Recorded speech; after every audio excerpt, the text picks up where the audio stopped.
মানবতা বিরোধী অপরাধের মামলায় গ্রেপ্তার করা হয়েছে ফিলিপাইনের সাবেক প্রেসিডেন্ট রদ্রিগো দুতার্তেকে। মঙ্গলবার হংকং থেকে দেশে ফেরার পর ম্যানিলা আন্তর্জাতিক বিমানবন্দরে গ্রেপ্তার করা হয় তাকে।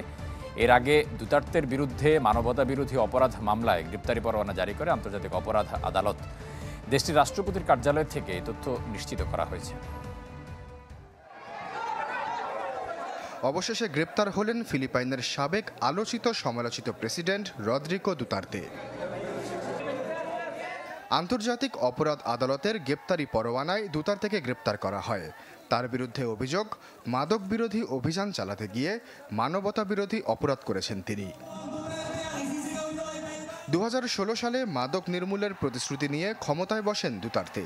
সেটি বাস্তবায়নে দায়িত্বে বসেই নেন রুদ্রমূর্তি। আদেশ দেন মাদক সরবরাহকারীদের দেখামাত্র হত্যার। এরপর সরকারি হিসেবে 7,000 মানুষকে হত্যা করে ফিলিপাইনের পুলিশ। তবে মানবিক নানা সংগঠন বলছে হত্যার প্রকৃত সংখ্যা অন্তত 30,000-এর বেশি। নিহতদের অনেকের মাদক সংশ্লিষ্টতা ছিল না এমন অভিযোগও আছে। 2018 সাল থেকে তার এই অভিযানকে মানবতা বিরোধী আখ্যা দিয়ে তদন্ত শুরু করে আন্তর্জাতিক অপরাধ আদালত।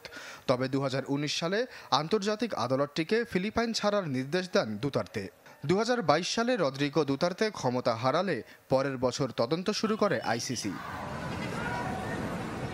তদন্তে উঠে আসে ৭৯ বছর বয়সী দুতার্তের আদেশের পর অসংখ্য শিক্ষার্থী ও বেসামরিক নাগরিককে নির্বিচারে হত্যা করা হয়েছে, যার প্রেক্ষিতে সোমবার হংকং থেকে ফেরার পর ম্যানিলা বিমানবন্দরেই গ্রেপ্তার করা হয় দুতার্তেকে। আশ্বাস চৌধুরী, চ্যানেল 24।